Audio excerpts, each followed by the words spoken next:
everybody. Welcome to Popcorn Planet. I am Andy Signor, and we're talking Rise of Skywalker yet again because, look, it's 1 week away. The film will be out next week. People are getting very anxious. And look, a lot of people are still very concerned. With reason. Good reason, because The Last Jedi... Guys, it wasn't a great film. It wasn't a great film. I understand there's a lot of people who actually do enjoy the film. There were Star Wars fans that liked it. And you know what? More power to you. I wish I could have that energy, the Eric Butts of the world who are just so excited about really anything in that world of working. I just wish I could have felt that way, but I think it's unfair for those people who loved it to not understand why we have criticisms with it. And to really hit it home, even the cast of the movie are now finally being honest and speaking about how they weren't fans of the material. Because look, I do think fans of the material, gave it a pass because they just love the material so much. It is not a great film. Now, we'll learn more as the trilogy closes, and we'll see if the things happening in Last Jedi actually paid off for a reason, and then maybe we'll look back on it a little more fondly. But I do suspect, given now the filmmakers and cast are even saying, they're in defense mode because they realize, that wasn't our best foot forward. It really was a weird misstep. And so now with Boyega already sort of made some comments, Mark Hamill has made comments, JJ's, I feel like, has been doing slight shade. Now JJ, Boyega, and Daisy Ridley is getting in on it, explaining sort of their frustration of the past movie. So let's break it down. This was all from an article in New York Times, but the Vulture here summed it up a little nicer. So let's go through it. Everyone in Star Wars is being shady about The Last Jedi. Now, look, they're obviously out doing the promotion, but this interview with New York Times, Daisy Ridley says she cried when she learned Force Awakens director J.J. Abrams would return for the final chapter of the trilogy he started. The Times describing the overall cast reaction to this news as collective sigh of relief. In the same piece, Finn, actor John Boyega, told the Times that he wanted Abrams to be able to finish the story he started in Force, saying, even as a normal person in the audience, I wanted to see where that story was going, not the one Rian Johnson had up his sleeve. Boyega previously expressed his excitement over Abrams' return in an interview with Hypebeast, explaining, Force Awakens, I think, was the beginning of something quite solid. The Last Jedi, if I'm being honest, I'd say that was feeling a bit iffy for me. I didn't necessarily agree with a lot of the choices in that, and that's something that I spoke to Mark Hamill a lot about, and we had conversations about, and it was hard for all of us because we were separated. So they couldn't even really fully complain or sort of be on the same page, probably because a lot of it was being rewritten too.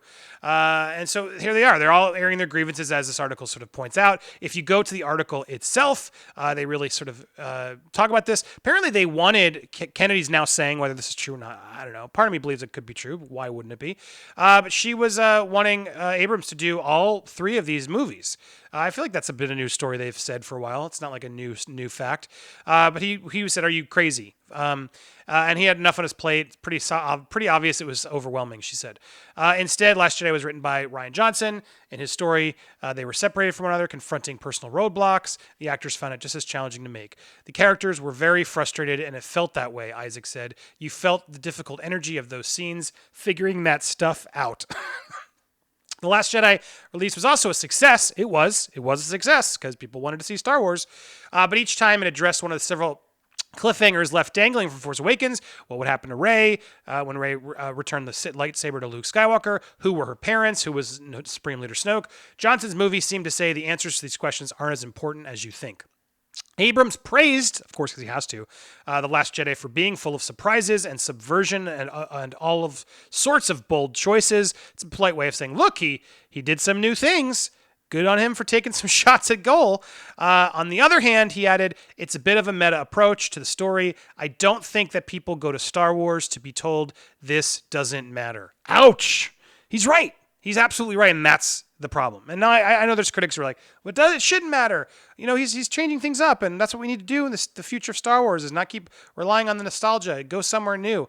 But no, it was a mess, guys. It was a mess. Look, if you liked it, great, good for you. But you got to acknowledge why we have a fair reason why we don't like some of the story choices and character choices. Abrams said Last Jedi laid the groundwork for Rise of Skywalker, and in a story that I think needed a pendulum swing in the one direction in order to swing in the other direction. So they also talk about how Colin Trevorrow left the project. Kathleen Kennedy says we had not even gotten a first draft when we realized it just wasn't heading in the direction we'd been talking about. Again, look at this in the way she saw it. She had Trevorrow's departure was very amicable and something that happens quite frequently in the development phase. This is such her saving her butt. a publicist for Trevorrow said he declined to comment for this article because he can't. What's he going to say? He's either got to say, yes, praise Kathleen Kennedy, or he's got to sort of say, no comment, and not get involved. And that's the safest thing to do here is plead the fifth, because you want to see how it all nets out. And eventually, maybe someday, and Kathleen Kennedy's no longer there, and people like Trevorrow again after that terrible, what's that movie he made, Henry, whatever, maybe he'll get back and he'll be able to finally be honest about it. He seems to tell us his mind, so that would be interesting. But anyway, they even remind you of Philip Lord and Chris Miller, replaced by Ron Howard, sort of trying to compare. Well, that's sort of what happens on these types of movies, but it's not. That's where Kathleen Kennedy has failed, I think, is not understanding how these filmmakers work. But anyway, what was interesting about this whole article, now that we see that they're catering on Last Jedi, the other thing I want to touch upon is how fast Abrams had to work on this. I've sort of touched upon this before, but he says he was reluctant. He was even more reluctant to take Rise of Skywalker than he was with Force Awakens. On that movie, he said, we got away with the skin of our teeth. Why the hell would I go back? Am I a moron to tempt fate a second time? Abrams said he took the job knowing he'd be working in an accelerated way from the beginning with 3 fewer months for post-production than he had on Force Awakens. And this is key, because everyone's talking about the test screenings from sources and better sources. Guys, you don't have time to do 10 test screenings and then re-edit them and then go do reshoots like they're doing in this, and then do the effects. Yes, there were very minor reshoots, they say, but I don't believe from a timeline perspective that they were able to do sort of what a lot of these sort of rumors out there, lies, are trying to say. So people have the wrong sources there, it's true. But anyway, again, the most important part of the story, when it was announced that Abrams was indeed returning, his actors breathed sighs of relief. I cried, Ridley said, explained that the director brought a comforting sense of structure and security. Boyega said he was glad that Abrams would get to finish the tale he'd begun, and that's the quote we sort of already read. So then they talk about they wanted to bring back Leia, things we've already sort of know about. But again, very telling to me that this cast is now vocally taking a dump on Last Jedi. That's not something typically, Hollywood actors do. And look, I don't have a problem with Rian Johnson. I like Knives Out a lot. I like Looper. I like Brick. I think he's a good filmmaker, and I applaud him for attempting to take some chances with Star Wars. But sadly, I think he made some missteps, and I wish he would just acknowledge it. If he just would sort of own it, be like, look, I'm proud of the work I did, but I understand my fans don't like some of the directions I did. I loved working it. It is what it is. Maybe people would be a little less mean, but I still think there's like a blaming of the audience and stuff that I think is where, there's some anger that's grown, I think, to an unhealthy degree. And I understand why it spiraled out of control, because a lot of people just wouldn't admit, look, it is what it is. It's a movie. I'm sorry you don't like it. I like what I did. I'm proud of it. But clearly a lot of you didn't. So it is what it is. That's how we got to sort of deal with movies. We can still be annoyed. We can nerd out. We can complain. But I hope we can go into Rise of Skywalker open-minded. The leaks, they're just everywhere. Everyone's just, I've seen them. So, but people are not trying to spoil them. It's just like, who cares? Why do people just feel the need to just ruin it for things?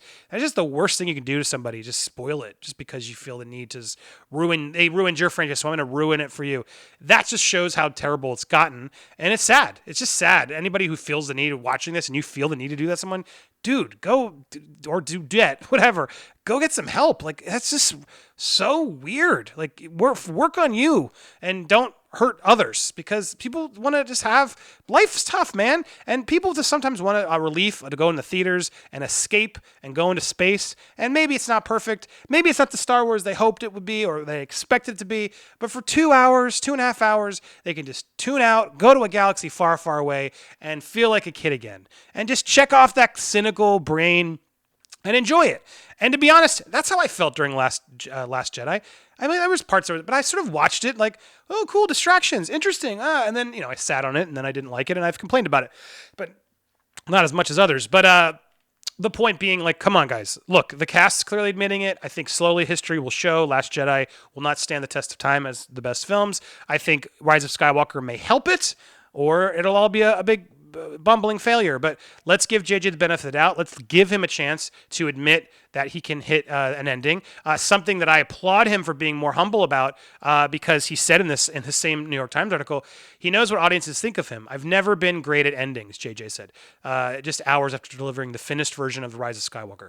With some hesitation, Abrams added, I don't actually think I'm good at anything, but I know how to begin a story. Ending a story is tough. This is an unusual admission for Abrams, and it's true, but I applaud him for being honest about it. And he knows he's up against the wall in this one because they're going to criticize him no matter what. But he's too likable in this industry. He has had too many successes. No matter how this turns out, he will still be applauded and get plenty of work. So I don't think he has anything to worry about. But because even Rian Johnson, I think actors love working with him. They're going to still want to make movies. And Knives Out proves he's got it. He just shouldn't do another Star Wars movie. Or he should do like a standalone artistic one, and it doesn't have anything to do with the existing stuff. Anyway, my point being, good for Abrams, good for the cast for finally coming forward, admitting not hesitating, but admitting sort of their worries of where the other one left off. So we can hopefully go into this new one knowing, all right, they're trying the best they can. I do wish it wasn't as accelerated. I do think that's where Disney, whether that's Kathleen Kennedy or Iger, I don't know who's to blame for like insisting that the movie be out on a certain day, but why the rush? Do it right. Make the movie right. Don't just make the release date. If the movie's not right and you haven't made a plan, then pause and delay a couple years. That's what they're letting James Cameron do with Avatar. My God, that dude better deliver the best movie in the world. He's had plenty of time to do it.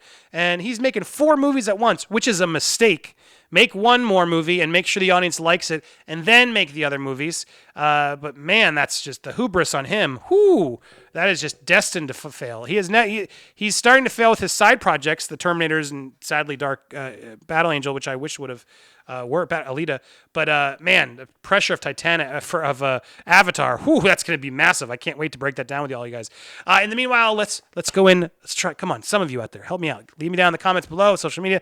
Let's not let the trolls win. Let's attempt to just enjoy a movie, the last Star Wars movie. Let's hope there's a few moments in there that are worthy of watching. Hey, even Phantom Menace had that amazing scene with Darth Maul, right? Sometimes a scene is enough. I hope we get at least a scene or two. I cannot wait to see it next week. I will for sure be here reviewing it with you. We'll probably do a live review Thursday night after everyone gets to see it. So stay tuned. Lots coming. Be sure to subscribe. And if you want, hit join and become a member of your Popcorn Planet. You will help fund this channel, keep it going. Thank you so much for watching. Have an awesome day. I'll be back with more content very soon. Bye, everybody.